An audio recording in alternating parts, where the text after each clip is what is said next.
Cela dit, je vais vous poser une question un peu naïve. Pourquoi il y a autant d'emballages? Mais à quoi ça sert un emballage?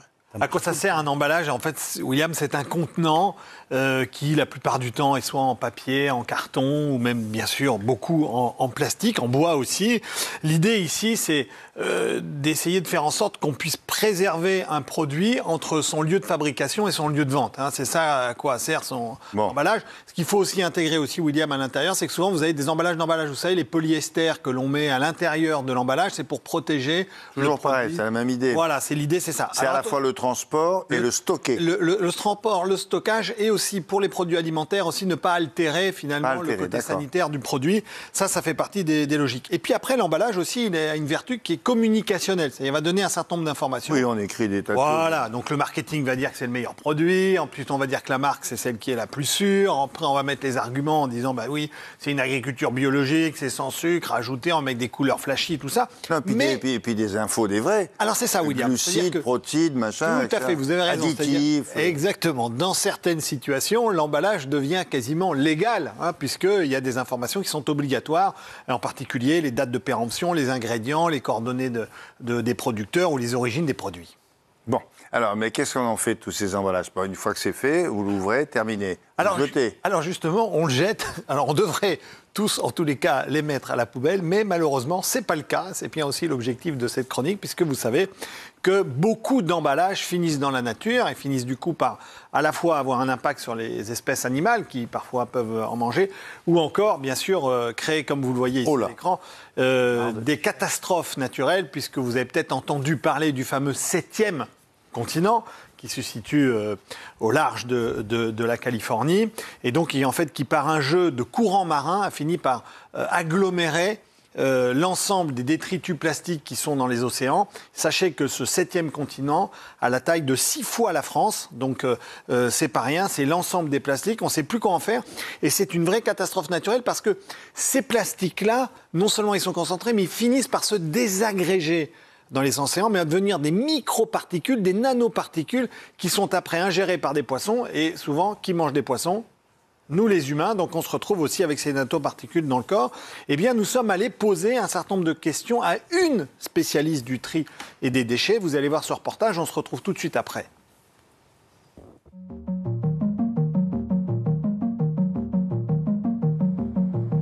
En 2020, 54 millions de tonnes d'emballages ménagers ont été mises sur le marché. Mais tous ces emballages sont-ils bien utiles? Réponse avec cette spécialiste des déchets. On est plutôt sur une surconsommation plastique, notamment soi-disant pour des raisons hygiéniques. On s'est rendu compte pendant la crise sanitaire que le plastique était un des matériaux sur lequel le virus du Covid perdurait le plus longtemps. On oublie parfois que le bon sens serait peut-être de n'avoir aucun emballage, ce qui permettrait de réduire à la fois la pollution environnementale et puis de réduire aussi les coûts globaux de la mise en marché de ces produits-là. Que deviennent ces emballages une fois qu'ils ont rempli leur tâche? On parle en général du plastique, mais on devrait parler des plastiques. Il y a énormément de typologies de polymères qui existent sur le marché des emballages. Là, on le voit bien, il y a une couche en sorte de papier plastifié à l'extérieur et une couche avec sans doute un petit peu d'aluminium à l'intérieur. Et donc ça, il y a de fortes chances que techniquement, ça soit très compliqué à recycler. En réalité, on ne recycle que 30% des plastiques, le reste est incinéré avec les ordures ménagères. Pour recycler du plastique, il faut énormément de ressources. Il faut rajouter du plastique vierge et puis il faudra aussi énormément de ressources, notamment énergétiques, des ressources en eau, pour récolter ces emballages, les laver, les faire fondre, les retransformer, etc., etc.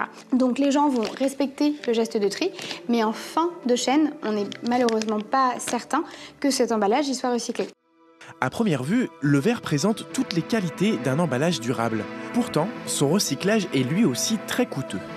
Le verre, il va être cassé, il va être ensuite lavé, donc de l'eau sera consommée en grande quantité, et puis on va devoir faire fondre ce verre pilé à de très hautes températures, donc en consommant énormément d'énergie, pour ensuite fabriquer à nouveau des emballages en verre.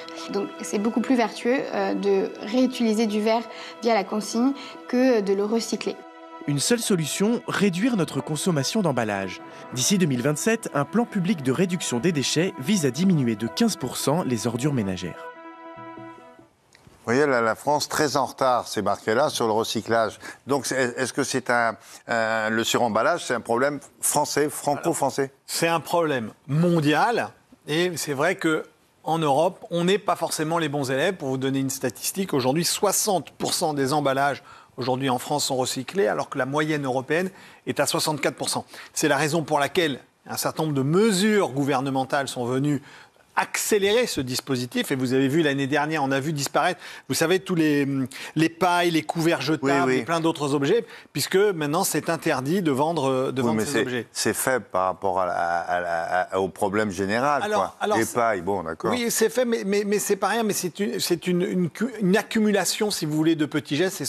Les petites rivières font finalement les grands fleuves.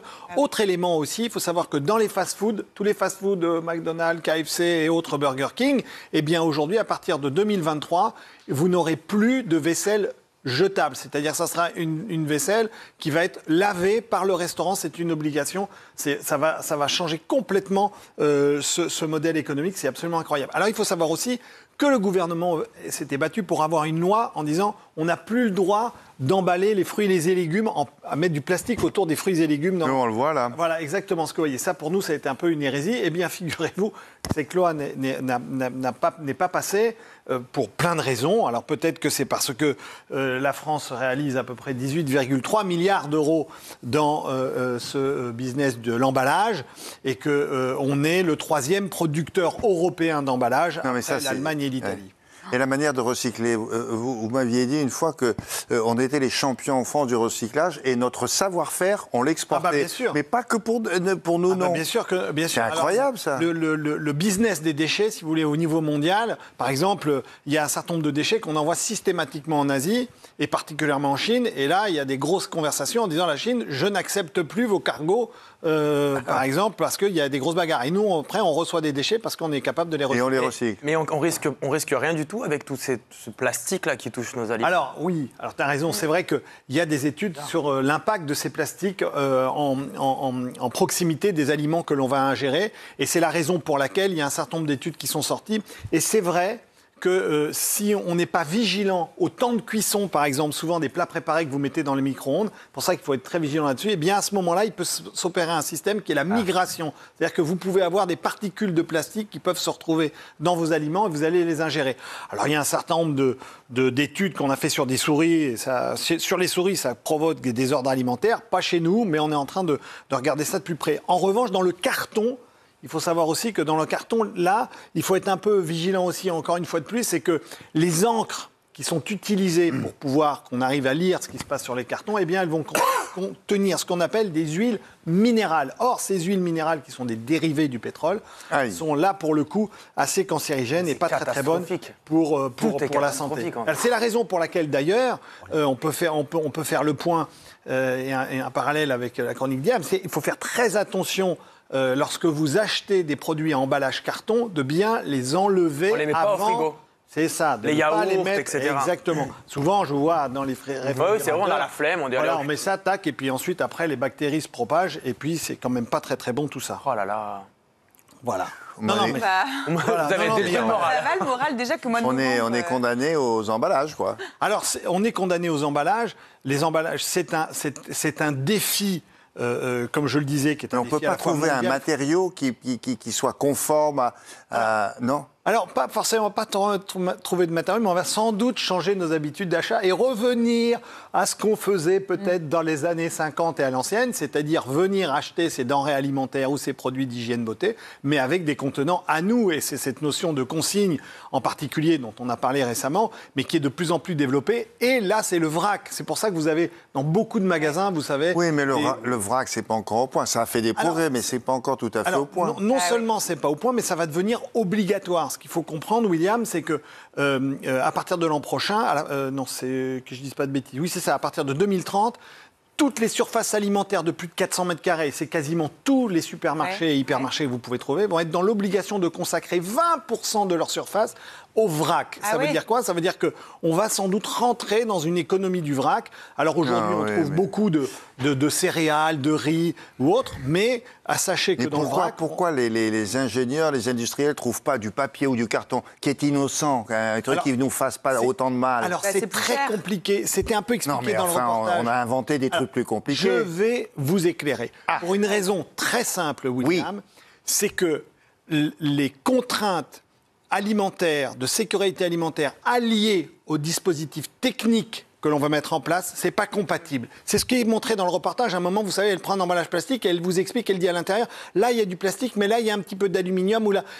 Pourquoi? Parce qu'on est obligé, pour pouvoir conserver un jus de fruits, du lait ou bien un produit préparé, d'ajouter des ingrédients technologiques qui sont malheureusement néfastes pour la planète et pour l'environnement. Et donc, c'est tout ça, ces défis qui sont devant nous. C'est la raison pour laquelle je pense qu'on va revenir à des gestes et des habitudes de consommation où on ira nous-mêmes avec nos contenants chercher nos produits. Et voilà. À suivre. À suivre, bien sûr. Mais on est là, on veille. Merci beaucoup.